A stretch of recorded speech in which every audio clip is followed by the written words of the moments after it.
Hello, I'm Barry, the Grey Golfiatric. I hope you found the series interesting and helpful. This is the final video of the series.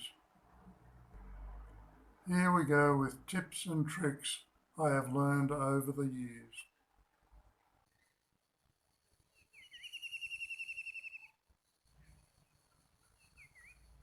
Always tee your ball up.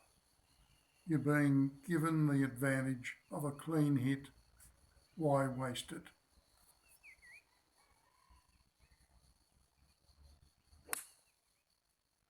You may have the situation of not being able to hit the ball from a normal stance.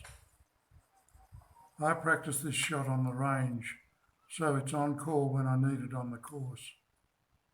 I use a sand iron or pitching wedge.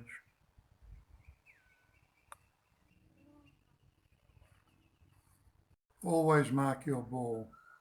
Hitting the wrong ball cost me a championship once. When you are playing on a cold day, condition your golf balls overnight by keeping them warm, or you can buy battery-operated warmers.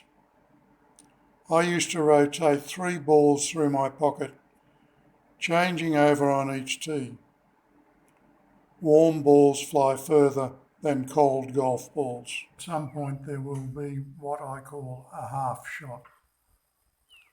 40 to 70 yards to negotiate with whatever club you choose. I was taught this method by Harold Digney. Known as Diggers, he was a top amateur in Western Australia for many years. Rest in peace. I'm practicing with a 9-iron here, hitting the ball about 50 yards. Don't try this off mats, grass only please. The technique involves continuing to point my left elbow at the target as I hit the ball. The still photo at impact shows what I am trying to do. As with everything else, please don't take this out on the course until you have it down pat on the practice range. Putting from off the green is known as the Texas wedge. I don't use the putter more than 6 feet off the green. It depends on how sticky I feel the grass is. I don't go through the ball on a flat plane. I hit down on the ball slightly to get it to pop from the grass. 3 to gimme distance, 1 hold out. It was a single video shot, no retakes. If I am in the face of a bunker, I use a 5-iron. With a sand iron or pitching wedge, the combination of club loft and the bunker slope could result in a weak shot.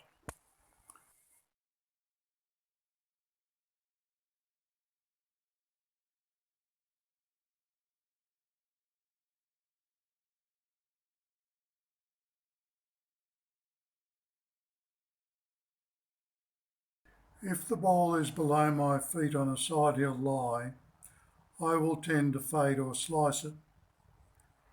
If the ball is above my feet, I will tend to draw or hook it. I don't try to fight this tendency. I aim off to compensate and step through to retain balance.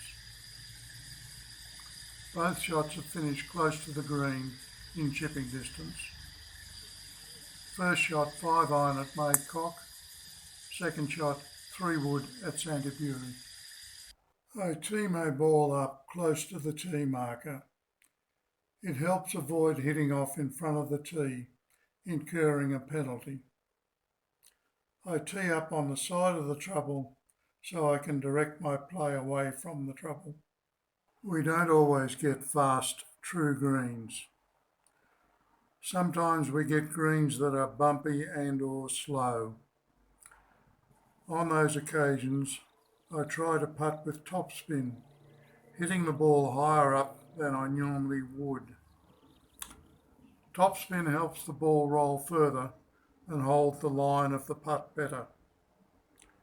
I learned this technique from playing sand greens in the Pilbara, Western Australia.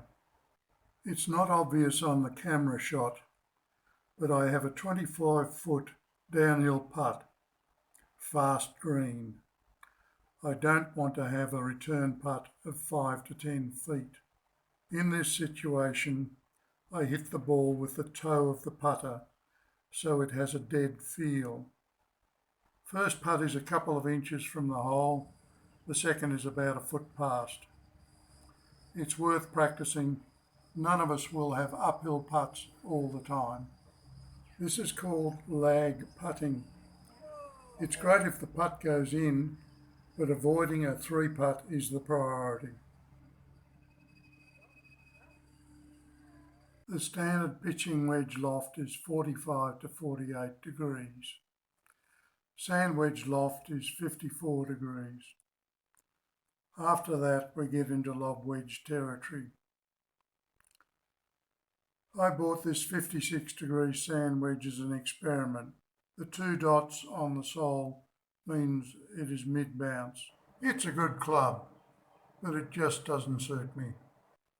I'd suggest if you want to use wedges in the range 56 to 64 degrees, you need serious practice time with them, and you need the distance of a young player. I'll just stick to opening up the club face. I don't need a lob wedge.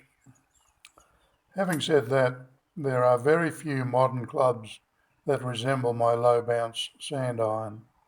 About 30 years ago, I was playing in the District Foursomes Championship at Flinders Golf Club with Harry McGain.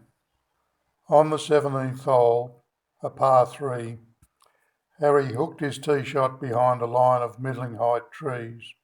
We had the choice of me going back to the tee to play a third shot, or I could try to loft a shot onto the green.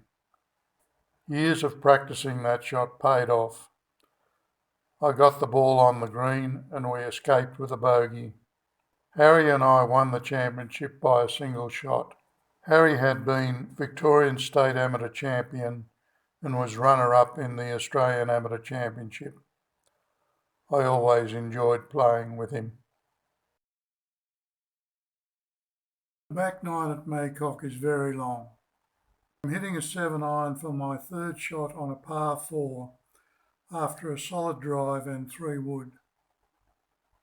There are golf courses built for an average golfer to enjoy. There are also golf courses built to test professionals and top amateurs. I suggest older golfers should leave such golf courses to them. I came across Khan Mara golf course during a lockdown in Chiang Rai. 6 holes. Every tee shot is a carryover water. Its other unusual feature is the hybrid fairway grass, which looks as if it never needs mowing. My personal best here is 36 consecutive holes without getting my golf ball wet. The tip I have is a mental one. Ignore the water, focus on the target, swing normally.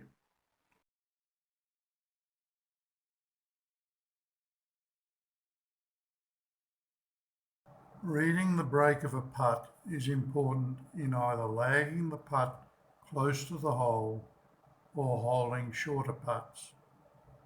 If someone is putting before me on a similar line, I watch carefully. An experienced caddy is useful in picking how much a putt will break. If there is water nearby, putts will usually break towards the water. Plumb bobbing works for me. It is not infallible. I am getting closer to breaking my age. This scorecard equals it. Even if I have a bad round, a pretty caddy can help me enjoy the day. Golf is a metaphor for life. It tests our patience and character. It is perhaps unique in being able to be played by people of all ages thanks to the handicap system. Like life, one gets out of golf what one is prepared to put into it. Having said that, it's possible to play golf and enjoy it without playing it well. Good luck to those who do. Goodbye and good golfing.